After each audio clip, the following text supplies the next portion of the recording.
Welcome to Author Stories, the podcast where we talk to the best writers in the industry and discuss writing and the creative process. Whether you're a writer, a reader, or both, we hope you'll find something here that makes you love books and the writers that create them. You can find archives of all of the great conversations I've had with authors over the years at hankgarner.com. Take some time and browse around there. I'm sure you'll find a new author to love, find inspiration for your own creative life, and find a new story to get lost in. Let's thank some sponsors who make the show possible. Jasper T. Scott. His box set Dark Space, the complete series. This is 6 books bundled together, on sale now for 99 cents. 6 complete books, over 600,000 copies sold, more than 2,000 pages of epic space opera for the low price of 99 cents. Also available in Kindle Unlimited if you're a Kindle Unlimited subscriber. Humanity is defeated. 10 years ago, the Scythians invaded the galaxy with one goal: to wipe out the human race. Now the survivors are hiding in the last human sector of the galaxy, Dark Space, once a place of exile for criminals, now the last refuge of mankind. The once galaxy-spanning Imperium of star systems is left guarding the gate, which is the only way in or out of Dark Space, but not everyone is satisfied with their governance. Freelancer and ex-convict Ethan Ortain is on the run. He owes crime lord Alec Barandi 10,000 souls, and his ship is badly damaged. When Barandi catches up with him, he makes an offer Ethan can't refuse. Ethan must infiltrate and sabotage the Valiant, the Imperial Star System's fleet carrier which stands guarding the entrance of Dark Space, and then his debt will be cleared. While Ethan is still undecided about what he'll do, he realizes that the Imperium has been lying and putting all of Dark Space at risk. Now Barandi's plan is starting to look like a necessary evil, but before Ethan can act on it, he discovers that the real plan was much more sinister than what he was told, and he will be lucky to escape the Valiant alive. Grab all 6 books for 99 cents right now. Dark Space, the complete series by Jasper T. Scott. The Unwelcome Trilogy by R.D. Brady. Survivor, Mother, Leader, and Humanity's Last Chance. Deep within the remnants of the United States, Lila Richards oversees a camp of 200 survivors. In a world where living is an everyday struggle, and only through banding together can people survive, the arrival of the unwelcome only made her job harder. Riley Quinn and Miles Jones have been raised by Lila for the last 5 years. They're also one of the cursed, the children between the ages of 13 and 18, whom the unwelcome kill on sight. No questions, no pleas, just death. Protecting one another and the people of their camp is ingrained in all of them, but now each of them faces increased danger as the reason why the cursed have been targeted by the unwelcome slowly comes to light, and that truth will shock them to their core. Now time is running out, not just for the cursed who are being hunted down by the unwelcome, not just for Lila and her family who will face the greatest challenge yet, but for all of humanity. The world changed radically 35 years ago, but today humanity's very existence is on the line, and the fight has begun that will ensure its future or its annihilation. Fans of A.G. Riddle, James Rollins, Suzanne Collins, and Brandon Sanderson will love the Unwelcome Trilogy. Pick up your copy of the Unwelcome Trilogy on Amazon today. Edge of Valor, a military sci-fi thriller by Josh Hayes. When their mission fails, his begins. David Weber calls it a tour de force. Special Agent Jackson Fisher is a man after truth. When a military operation to extract a high-ranking ambassador from the war-torn border world of Stonemaier ends in disaster, Fisher is called in to investigate. A whole platoon went in, but only 3 Alliance Marines returned home. The rest killed in action along with hundreds of civilians. With tensions between the Holloman Alliance and Stonemaier rising, Fisher attempts to stitch the pieces together. One thing becomes more and more certain: the surviving Marines are lying. As the truth unfurls, Fisher begins to realize this was far more than a simple rescue mission, and that the truth might be something best left buried. Filled with action, mystery, and well-crafted characters, Edge of Valor, the Valor series Book 1, will put you into a world of war, conspiracy, and betrayal. It's perfect for fans of David Weber's Honorverse or Tom Clancy's Jack Ryan with a futuristic flair. That's Edge of Valor by Josh Hayes. Thanks for joining me again for the Author Stories podcast, where I bring you the story behind the stories and the storytellers. Today, I'm super excited to have Sean Parnell on the show with me today. He has a fantastic new book. It's the second book in the Eric Steele series. It's called All Out War, and this is a non-stop action fest in the military thriller tradition.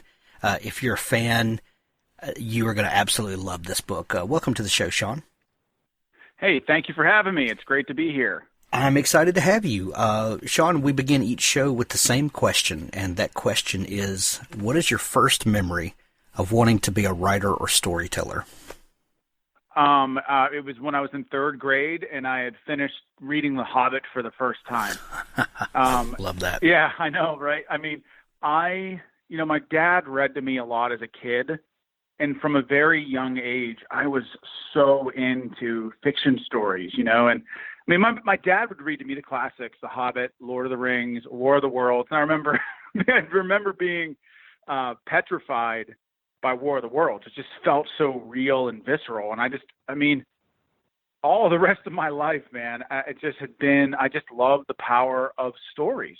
And I knew so I finished reading The Hobbit for the first time. And again, third grade, it was a big accomplishment for me, especially getting through, Expected Party or Unexpected Party, which is the first chapter. And then, it just was a big accomplishment. Tolkien is tough to read for a little kid, but I knew right then that, man, someday I want to try to create a world too. That is fantastic. Sean, you have no idea, or maybe you do, how many guests that we've had. And The Hobbit or fantasy stories like that are a lot of our first introduction to, to these make-believe worlds. And, Tolkien had this ability to cut across society, genre, all of that. Almost every one of us have a warm place in our heart for The Hobbit and for Lord of the Rings. Why do you think that is? Why do you think those kinds of stories resonate so deeply with so many of us?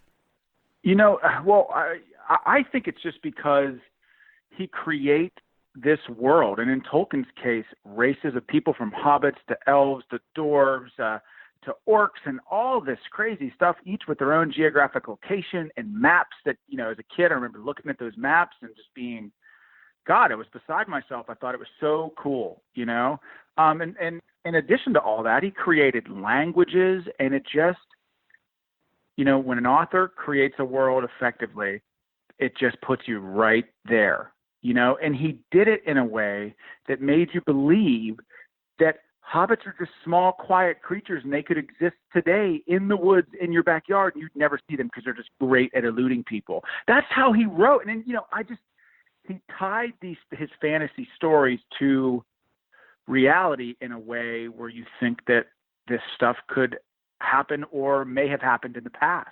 And, it was just a totally immersive experience. And it's a shame because the business side of publishing makes it very, very hard to publish fantasy stories. You probably know this, If I go into publishers and say, I got this great fantasy story about a knight and a dragon, they laugh, they scoff. It's not taken seriously. But look at all of the amazing shows that have been the number one shows in the world for a long time. Game of Thrones, Walking Dead. These are fantastical, almost fantasy-like stories that people love. And it's just the world. It's the world that's created around them. It's so true. And, the characters that he's created are almost archetypal characters. And your books, while they don't have orcs in them, there are characters in the stories that you tell that definitely harken back to the things that you can tell that you learn from Tolkien.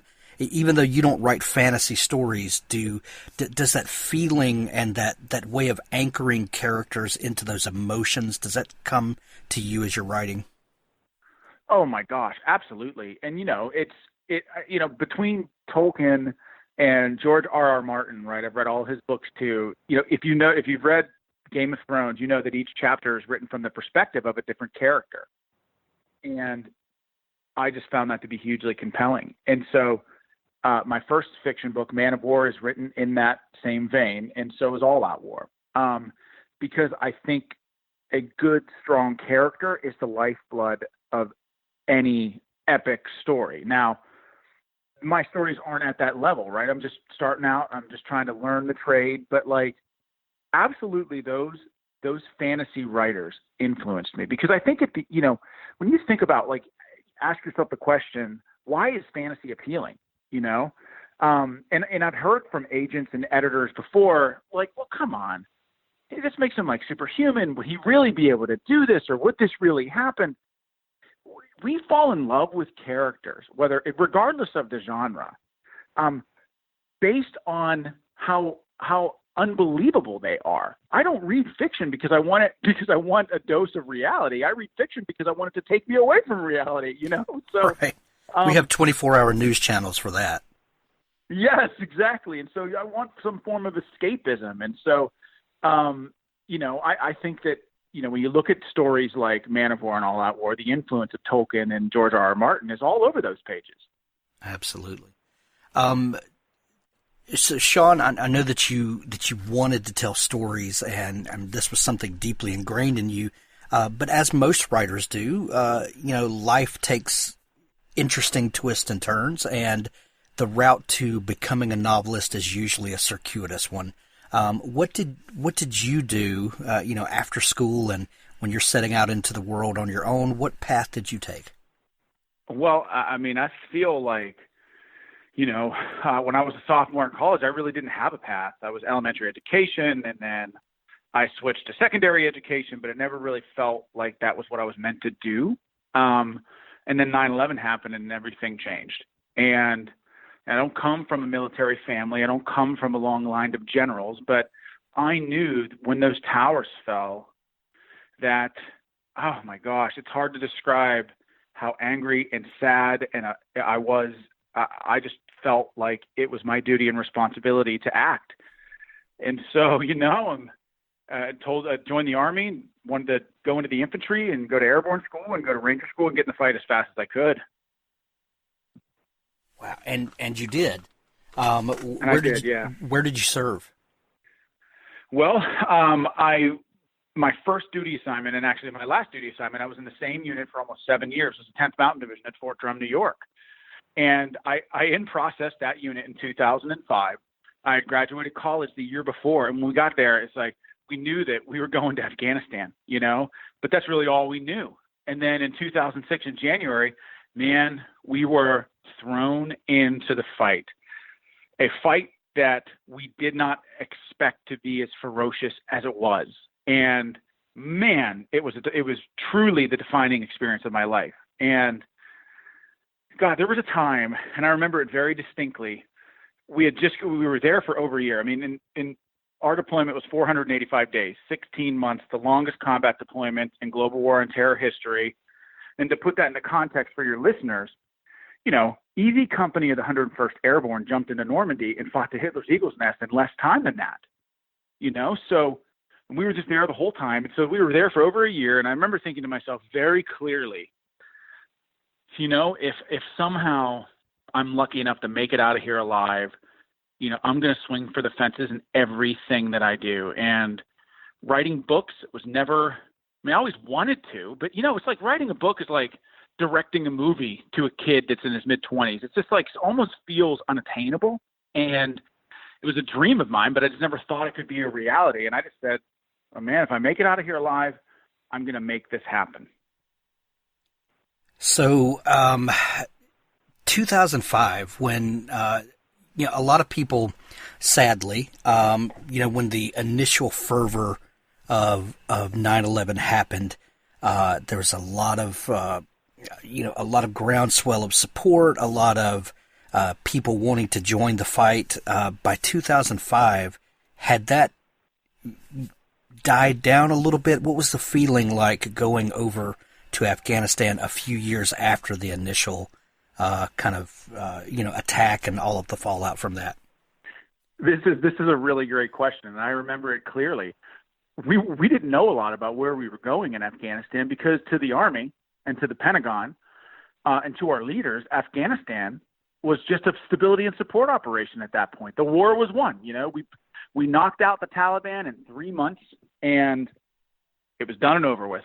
And we were going over there to just keep the peace, and it was going to be great because I had some NCOs that went over there in years prior and after the invasion, and heck, it was like a year vacation. They never even saw hide nor hair of the enemy. And oh my God! So what had happened was we didn't know this, right, until we just got ambushed and attacked every single day. I mean, every single day. My base, over 3,000 indirect fire attacks in 485 days, hundreds of direct fire engagements. Well, little did we know getting there was that the Taliban, we had knocked them out, but what they had done is run to Pakistan, right? Consolidate, reorganize, buff up their ranks, and they came back with a vengeance and faced us in 2006. And so, we thought it was going to be, we thought the deployment was going to be very different than what it was. Wow. During this time that you're over there, and you're in the midst of this, and I know that you likely had to have laser-like focus while you're there, but did the idea of storytelling come up to you at all during your time there? Well, absolutely. I mean, one of the things that I realized pretty quickly when we were there is that, again, most Americans had no idea what was going on there.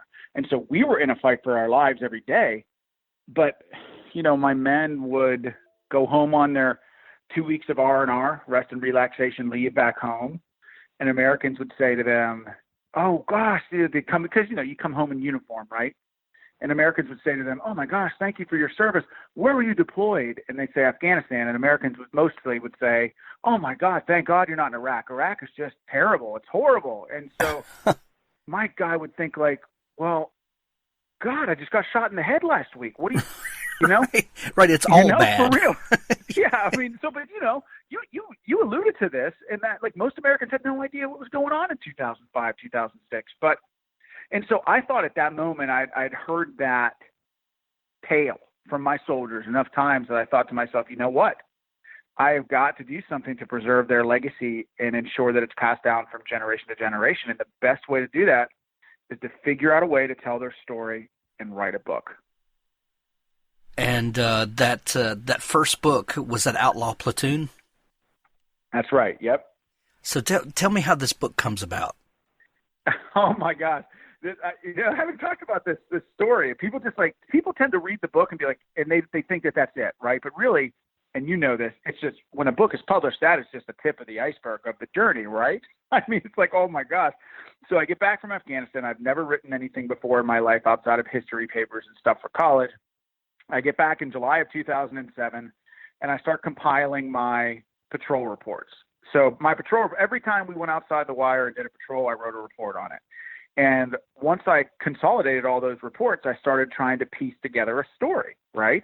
And man, I'm telling you, it's all I did. I'd get off of work because I was still in the Army at the time. I was a captain. I'd come home at 5, 6 o'clock at night. I'd write till 10:30, 11:30, 12:30, go to bed at 1 in the morning, wake up at 4 for PT the next day, our physical training. I mean, that's all I did. And I came up with a proposal myself. I researched everything there was to know. I went out to Barnes & Noble and I bought so you want to buy a book, this is how you got to have a query letter and you got to find your agents that like your book. And I did all the research that I possibly could. I knew all the agents that repped those books. And so I would write query letters and, 3-4 months would go by and I'd get no response. And then they start trickling in as rejected, no thank you, rejected, no thank you. And I, of course, was dejected, but not disheartened and not deterred from my mission of writing this book, and so ended up finally getting a response from my agent, and he said, yep, send me the proposal. And I said, okay. So I sent him the proposal. 4 months later, it comes back rejected again. And so, that proposal by my own agent was rejected a few times. And it just got to the point where I was like, you know what? I don't have the skills. I'm not an expert. This isn't I'm not a writer. And so I set out looking for John Bruning, and oh my God, that story is crazy. I ended up finding him. And this was, again, back before Facebook was a thing, right? Nowadays, you just, you want to find somebody, look them up on Facebook. But back then it was just in its infancy. So I found him. I wrote him this big, long letter begging for his help through his sister's cat website, not knowing if she got the message. Yeah, I know, man. I know. It's so crazy now looking back at this. Like, first of all, I pull up her website. I'm like, oh, my gosh, she really loves cats. And click contact, and I wrote this long. And 2 weeks later, I get a call from John Bruning, and he was like, this story is amazing. We got to figure this out. And after that, agent said yes. And then we started submitting to publishers, which was a whole another adventure. It was crazy. Wow. So tell me about the story of the book, Outlaw Platoon. You knew that you wanted to tell. You were collecting these stories that you were writing from your reports and things like that. How did you find the narrative thread? This is what always amazes me about great nonfiction, especially narrative nonfiction that's telling a story, but the story's true. When you're putting this together, how do you find where the story lies in this series of events? Well, I have to give credit to John because he taught me everything I know about writing. And he helped me find that narrative thread. And one of the tips that he gave me early on was that, Sean, first of all, the book is going to be in first person because we want the reader to be along for the ride with a young infantry platoon leader in combat. Essentially, Outlaw Platoon is a story of my men, but seen through the eyes of a young, inexperienced leader whose men, their boots and T-shirts have more experience than I did. What was that like? And what we saw as we discussed this was that, one of the major narrative threads or themes of the book is the metamorphosis from civilian to hardened warrior. And, that to me, insulated civilian, 24 years old, leading 40 men in combat on the front lines of the longest combat deployment ever. And, I basically try to take the reader through what that experience was like. And, one of the things that John told me is that this is going to be probably pretty scary to you, but you have to be unbelievably vulnerable. Like, in order to make this book special, it has to be honest. And that means putting your fears in this book in a way that hasn't been done before. And so I did. And so put my fears in there, but I also juxtaposed what was happening in reality with my own thoughts. So, Sean, the combat leader, would be in the middle of a kill zone of an ambush, but in my mind, I'm thinking, oh my gosh, if I get out of the truck here, I'm going to die, and there are going to be people at my parents' door. What am I going to do? And it's like that the whole way through the book. And what John and I came up with is it was one of the most intensely personal, human-driven military narratives that I think has ever been written. And I owe all the credit of drawing that out to John, for sure. That is amazing. It sounds like you had the benefit of something that very few writers get to have, and that's almost an apprenticeship that you got to have under John. That's not something that a lot of writers get. Folks either do like an MFA program or something like that, but then you're part of a group and it's a formal academic setting, or what most writers do are take books that they love and kind of deconstruct them and kind of understand how stories are told, and then trial and error. But you said that you learned everything about writing from John Bruning, but it sounds like you guys had a really special relationship, and that's not something that a lot of writers get the benefit of having. Yeah, I love him. I mean, I'm working with him right now on another nonfiction book, and I would go so far as to say he's one of the best writers of this generation, hands down. He's one of the most prolific military writers. To me, I would certainly say he's like the Stephen Ambrose, in terms of his ability to churn out military stories. John is just unbelievable. And yeah, I did have an apprenticeship. He did teach me the ropes. One of the things that I've learned since, taking up writing as a sort of profession, and coming into contact with other writers who want to do this, so much of a successful apprenticeship means stowing your ego. You know what I mean? Like when you write, you could write something and you feel like you pour your soul into it. And then somebody else reads it and says, oh my God, this sucks. And then it's like, as a writer, you take it, at least initially, is very, you take it very personally. So I think what that apprenticeship taught me was to stow my ego. It's not about me. It's about telling a good story. And a lot of young aspiring writers, as I come into contact with them over the last 6 or 7 years, they struggle with that. They struggle with the ability of being edited or critiqued. And I think that stops a lot of naturally talented young writers from taking things to the next level. Because look, I am not naturally talented. I'm just not. I mean, John is amazing. He's an amazing writer, and Outlaw Platoon is written the way that it is because he helped elevate it. There's no question about it. Now, Man of War and All Out War, those books, they're not Tolkien-esque high fiction, you know? And that's where I sort of I always tell young writers it's more important to be a good storyteller than a good writer, because if you practice writing, it can come. But writing a story is an art form. Yeah. Well, the mechanics of writing, that's what you have a great editor for a lot of times, because you can not get the mechanics right, but if you can't tell an engaging story, you're lost. It has to come down to that. Right. And I feel like in books like Man of War and All Out War, there's a lot of action and stuff. And I think that's what the genre calls for to a certain extent. I mean, that's what male readers who largely are, this genre itself is dominated by male readers. They want the action, but what made, I think, in my Vince Flynn, who I think is the king of this genre and who's never since been replaced since his passing, his books were so special because of what happened when there was no bullets flying, what he was able to do with Mitch Rapp and how he felt in certain situations, how he acted, the decisions that he made colored that character. And so I'm trying to do that with these books as well. Well, let's talk about Eric Steele. And Eric Steele is your protagonist, who began in Man of War and now returns in All Out War. After having that experience with John and writing your nonfiction book, what was the motivation to then create a character and start telling stories of your own? It took a long time. I mean, it took 6 years because Outlaw Platoon came out in 2012. Man of War did not come out until 2018. So it was always on the radar, but Outlaw Platoon took off, and I just got really, really busy for a while, and I'd always which is a good problem on the back. Yeah, it's a good problem, right? It's really great, and it gave me a platform to give back to the military community, which is primarily what I do. But I said, you know what? Enough time has passed. I've just got to do this. I made myself a promise in Afghanistan that I would pursue it, and I'm going to. And I had a great editor, David Highfield's my editor at William Morrow. He told me when Outlaw Platoon was published, if you ever get to the point where you're ready to write fiction, I'll help you. I don't say this for everybody, but I know you have it.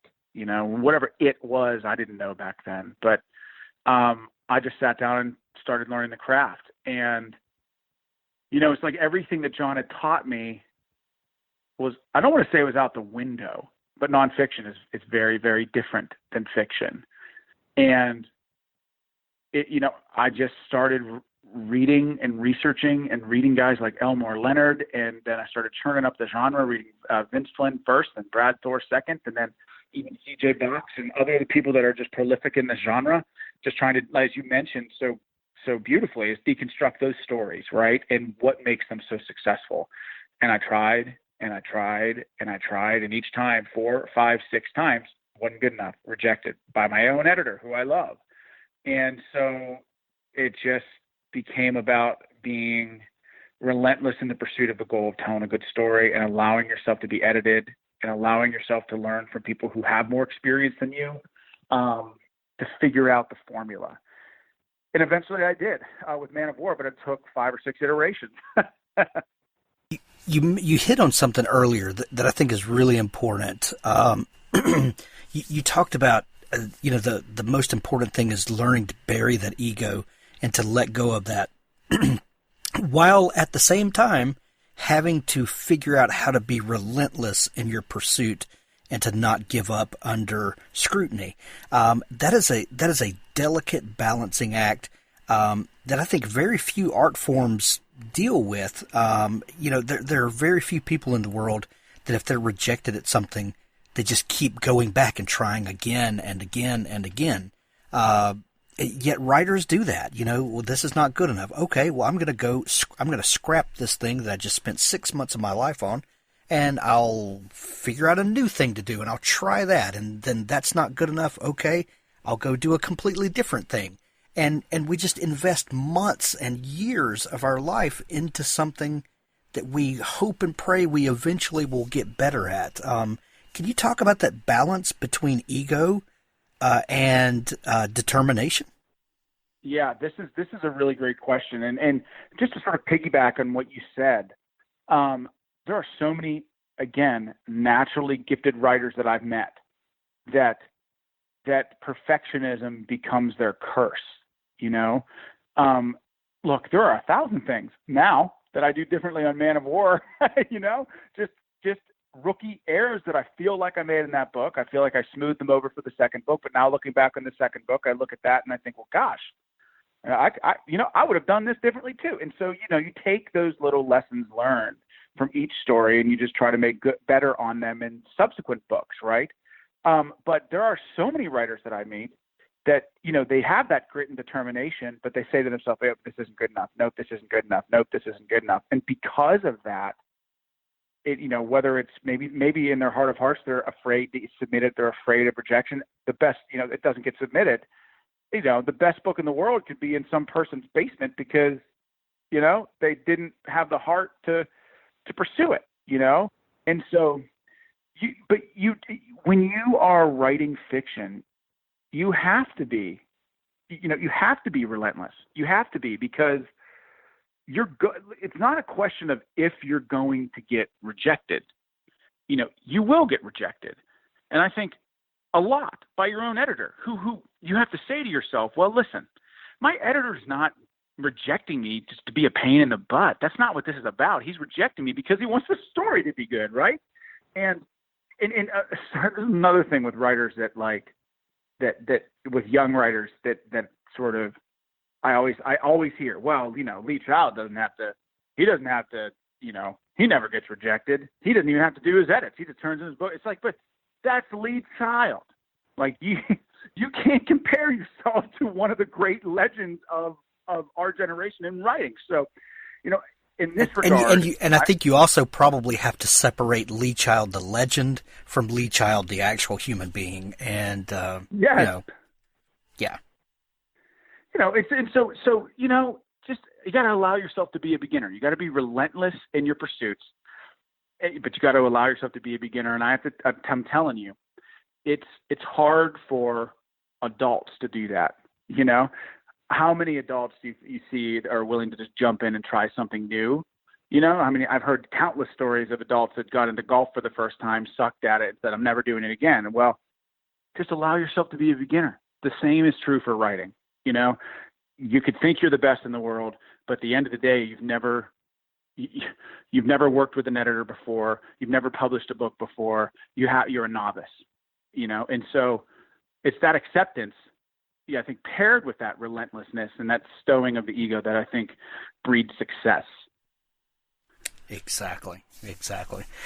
You mentioned earlier when we were talking about, the idea of a fictional character being almost superhuman, and not wanting to read a book that's exactly like real life. That's not why we want to read fiction. We want to escape a little bit. We want these heroes that are a little larger than life and that do things that the rest of us don't get the opportunities to do.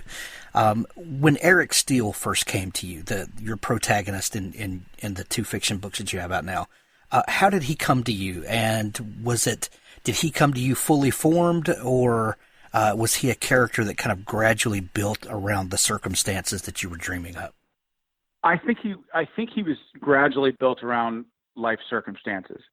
In trying to conceptualize this hero, one of the things that I did right away is I started looking to my men, that I watched them demonstrate one heroic act after the next on the battlefield. And I thought, what better way, to be inspired by real people who demonstrated heroism on the battlefield and sort of write this main character in their vein, so to speak, and I started asking myself, what's a common thread about all these people that I served with? And it's that they're just good. They're just good. And so in the age of the anti-hero, right, in these thrillers, it's always somebody with a dark past or smokes and drinks too much or lost their family. Eric Steele's idiosyncrasy is that he's really good. And I think when you start from a point like that, and this is just me, we start from a point like that, you can put someone that's really, really good or who just tries to save people or do the right thing in impossible situations and create this tremendous dilemma or conflict in the reader as they ask themselves the question, how's he going to figure this one out? And so Eric Steele, it was certainly developed over time, but in the image of my troops, and first and foremost, I thought to myself, this guy has to be really good. I love that idea because, like we talked about earlier with writers like George R.R. Martin, he really makes the anti-hero, he really brings him to the forefront. And in his books, you might root for someone in one chapter, and then the next chapter you're like, oh, these are the worst humans ever. And then, back and forth, and he really plays with your emotions there. And there's a lot of benefit to that. There's a lot of, there's something to be said for playing in the gray areas with a character. And there's a lot that you can explore by doing that. But I think ultimately when you do that too much, and this is not a critique of him in any way, but if you do that too much, it lends itself to serious cynicism. That maybe the world is not a good place. Maybe there aren't people out there that are just good people. But I think, I can speak for myself, and I think I can speak for you too, Sean. We all know people that are just good people.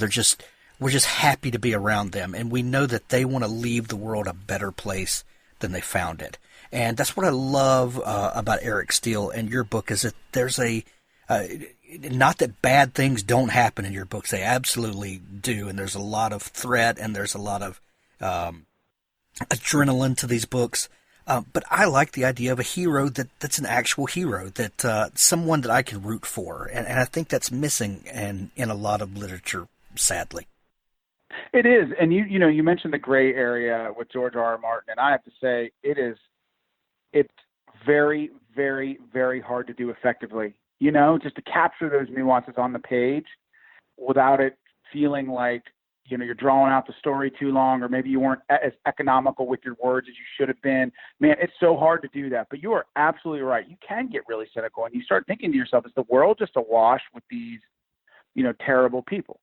Everybody has a past. Everybody has skeletons in their closet. But most of the people I meet, I met some pretty terrible people in my day too, but most of the people I meet are good people that just want to do the right thing. And so, I think, in the case of George R.R. Martin, you've got Jaime Lannister, right? He starts out as a terrible human being and he rehabs his character. He's good. Well, to me, what I'm trying to do with Eric Steele is have him start out very, very good, right? And as he goes through these, he starts out in Man of War, he's almost like a rookie, right? And what I'm trying to do with these books is just show a slow erosion of that character through impossible dilemmas, right? Where Eric Steele transforms a little bit. You want to take the reader along for that ride to the point where, Eric Steele is wondering whether the mission's worth it at all. And so when you start from a place that's good, it's easier to chip away from that, and I think the reader, to a certain extent, when he acts out or lashes out, sometimes the reader's like, I get it. Look at what this guy's been through. I get why he snapped like this. I might disagree with his methods, but I see where he's coming from, and that's really what I'm trying to create with this character. Well, and you do it so expertly.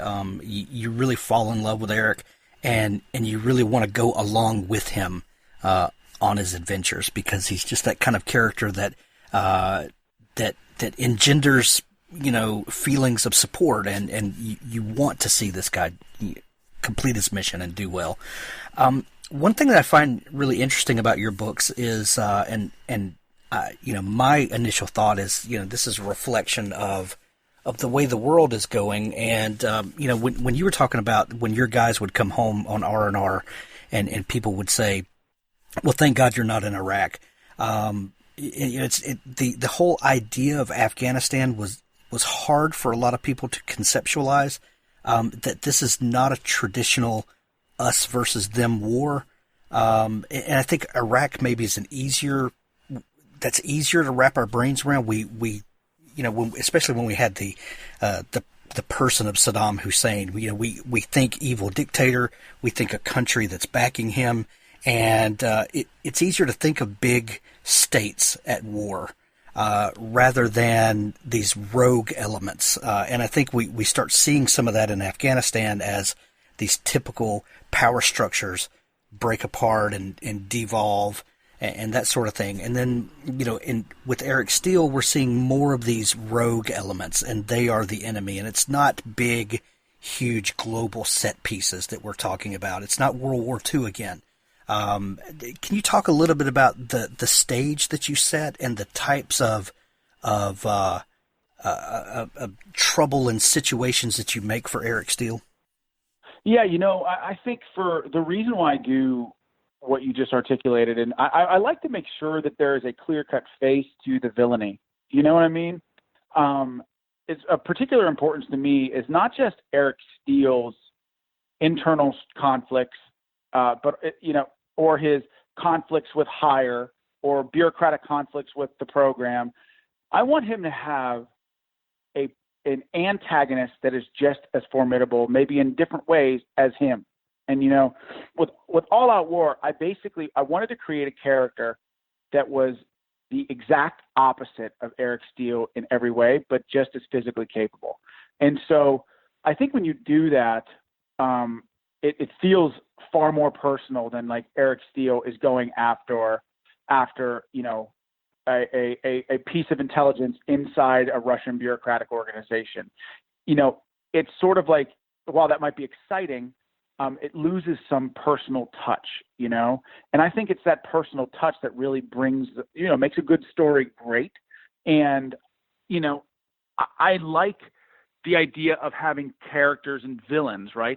Characters too, but villains primarily, to draw out certain aspects of Eric and challenge him in ways that other people can't. And when you do that, it helps you bring to the fore the moral question and theme, which I think is everything in a fiction story. A lot of people overlook it. Most people nowadays do, but moral questions in stories and how they tie to our society today is why we read, And so when I wrote Zakhaev, it was like, what can he bring out in Eric, and how can I speak to the world that we live in now? And that's why I appreciate that question. And so, for Eric, it's the fundamental question of service.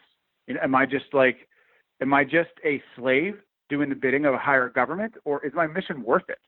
And I feel like what's interesting about that moral question is that Zakhaev has got the same question, and I think that when an antagonist and protagonist have the same mission and the same moral question entwined in their characters, it makes for a really awesome story. Well, and when every character is the hero of their own story, that really brings about interesting characters and decisions that those characters make. Yes, I agree completely. And, it's like the theme of All Out War, not to get too in the weeds on this stuff, is the moral question is, am I a man or am I a slave? And the whole point of Zakhaev's character is he's lashing out at the kings because he's been used as a slave, and he just doesn't. He just wants to burn the world down. And when Eric Steele, he's wondering, oh my gosh, like I was wounded in the first book, I lost one of my best friends in the first book. The second book, my mom is now implicated. Like, what's the cost of this mission? My God, is it even worth it? Am I even making a difference? And in the end, you get an answer to that question for Eric. And so I always try to bring stuff like that into these books. Well, you were talking earlier about studying some of the masters of the genre right now, and I'm looking at my bookshelf here beside my desk, and I've got Brad Thor, and I've got Vince Flynn and Craig Johnson and C.J. Box and a lot of these guys that you mentioned. And the thing that we love about these writers is they've created characters that we want to follow along on more adventures with. And as you created Eric Steele, and now we've got 2 books with him, Man of War and now All Out War, what have been your plans from the beginning, and how do those plans change when you're planning a series with a recurring character? Well, so the goal is to put Eric Steele in dilemmas in every book and hammer away at his weakness. And then, as we talked about, his weakness is just how good he is. Hammer away at it every single time. And so, central to the core of these questions on Eric Steele's mind is the mission worth it? What am I doing? And that's something that's on the forefront of his mind in the first book, second book. In the third book, he's really going to be put in a very impossible situation, to where at the end I feel like he's wondering if he even wants to serve anymore, right? And so when you do that, you keep the reader on their toes, and every book feels fresh. And so I think, again, speaking to theme and speaking to moral questions and stuff like that, when you entwine those things in your story, it allows you to almost pave the way for your character when each one of his or her decisions, is tied to those things, right? You can get a sense and trajectory of where you want to take them. And so looking at the big picture of like this Eric Steele saga, I know where I'm taking him in book 3, and I almost have a sense of where I'm taking him in book 4, just precisely because I think these books have a very defined theme. Well, one thing that you might say, in opposition to a series character like this is, well, you can't drum up real excitement about this character because we know you're not going to kill him. He's not going to be in that sort of danger because this is a recurring series character.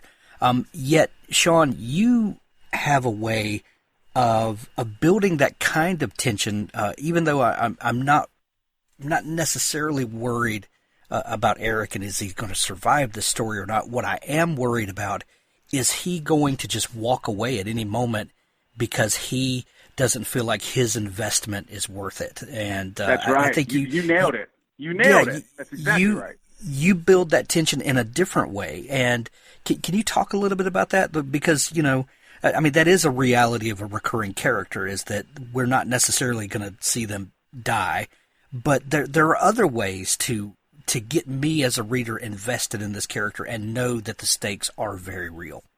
Well, a couple things I'll say right off the bat is you are absolutely right. And with a series franchise character, the risk of them dying is low, but there are more than one way to die, and, how do these challenges that Eric Steele face, does he die inside? Does a part of him die when he experiences horror on his missions, right?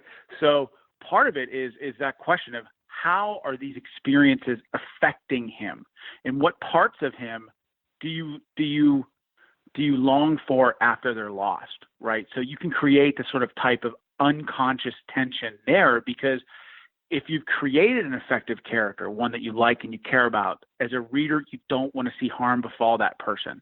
But that's also essential in telling a good story. Harm must befall that person. And it's how that character reacts or doesn't react at all to those dilemmas that make him the character that he is. So you can create tension, psychological tension, and existential death, and I mean like in the soul, through dilemmas like that. And also, the second thing I'd say is it's really, really, really important for protagonists in this genre, not to be invincible. Yeah, I like to have Eric Steele be larger than life, but I know for a fact, because I've experienced it, when you get blown up, it hurts. I fractured my skull in combat, so Eric Steele gets shot in the plate carrier, or he gets shot or has a bullet graze him. I want to make sure that the reader feels that pain with him. When he gets hit, it hurts, and he carries those wounds with him throughout the entire book. And page by page, they whittle away at him and make him. Well, I mean, ultimately, that's what makes the final fight between him and the villain worth it. He's the underdog, and America loves an underdog. Well, it's almost like the soul of the character is more important than his physical well-being. Is he going to survive an intact human being? And is that more important than whether he physically lives or dies? Yeah, I think in a franchise character, it's more important, you know. Now you can, I mean, in these sort of one-off books, standalone stories, you know, if you kill a character, you kill the main character at the end, man, it really hurts. Like, you know, if you read Cormac McCarthy's The Road, The Man and the Boy, right? Oh my God, one of it's just a literary classic. At the end of that book, I'm in tears, and it hurts. It's brutal, and you know, but sometimes it's necessary to take the story there, you know, and he certainly does it better than anybody else. Yeah. Sean, if people are not typical military thriller readers, what do you think they might get from All Out War that might surprise them? Well, you know, I don't like the idea of genres anyway. These books, at the end of the day, they're about people. You know, they're in All Out War, there's a strong female hero, there's a strong male hero, there's politics involved in it, there's sex involved in it. You get a little bit of everything in these books. And so it's important, you know, war is in the title, right? But it's not like a war as you would, it's like almost like a war for the soul of the character, right? It's not like we're throwing him into a trench style war like in World War I or, you know, like you mentioned, uniform service versus uniform service, country versus country. War is in the title, but it's more a war for the soul. And so with these books, you get a lot of action. And in the second book, you get a revenge story where Eric Steele was attacked at his home. His mom is hurt. He's out for revenge. Soon he realizes he's part of a much larger conspiracy. And what I try to do is just parachute the reader right into the middle of all that drama. I absolutely love it. Sean, I could talk with you all day. This is absolutely why I do this show. If people are just learning about you and want to find out more and dig into all the stuff that you do, is there a place where they can find you and connect with you online? Yes. So on Twitter, I'm at Sean Parnell USA. On Instagram and Facebook, at official Sean Parnell. And my website is officialseanparnell.com. You can get at me on all those platforms. Excellent. We're going to do it. We're going to link up all of that in the show notes of this episode, as well as All Out War and Man of War. You can find those in the show notes as well. Highly encourage you to pick up some of Sean's work. I think you're really going to love it. Sean, thank you so much for taking time to come on the show. Oh, you're welcome. Thank you for having me. Now stay tuned for an audiobook excerpt from Richard Gleaves' The Jason Crane series. I was walking through the woods between Wolfert's Roost and the future site of my father's Stone Manor house. The house would eventually stand on what had been old Baltus's pumpkin field, the land where I had found my grandfather's head. Father had chosen the spot for its view of the Hudson River. Knoll was to be a grand mansion in the Gothic Revival style, but at the time the mansion was but a few foundations of Van Brunt stone. I had become fond of the place already, the idea of it, and I spent many a night alone in a shack on the property. My mother disapproved. She would have me sleep in the room across from hers in our townhouse. But I was 15 and did not answer to her. I kept a bottle of spirits hidden in the crook of 2 walnut trees near old Baltus's grave. I thought he would approve of the gesture. I had stopped along my way to fetch it out. At the moment the first pull of liquor touched my throat, I heard a ghastly, inhuman laugh. I was not alone in the woods. Had God sent the horsemen after me? Had I sinned that terribly? I ran through the wood and found the field where Knoll was to be built. The outline of the foundations was barely discernible beneath the snow. An apparition stood there. Though I have seen him many times since, I shall never forget my first glimpse. Gaunt in moonlight, headless, exuding power and malice. A magic thing in the land of the ordinary. The headless horseman of Sleepy Hollow. What chills those words evoke. It charged at me, hatchet raised. I stood transfixed, unable to move, unable to even imagine escape. This was the servant of God, after all, sent to strike down sinners. I hurled the bottle from my hand, ashamed that I had become a drunkard as Baltus had been. It shattered against the foundations of Knoll. I stretched out my arms and awaited judgment. A piercing white light broke the darkness. The horse reared. "Not my Dylan!" cried Agatha, appearing from the wood. She held a skull in her hand. It shone brightly as a diamond, and in that moment I understood. The horseman did not serve God. He served my grandmother. Perhaps in that moment I came to see Agatha and God as one and the same. The unholy spirit fought her command. A foreleg of the demon horse struck my head with such power that I fell backwards with a cry and knew no more. I carry the scar to this day. A slight indentation in my temple, barely noticeable.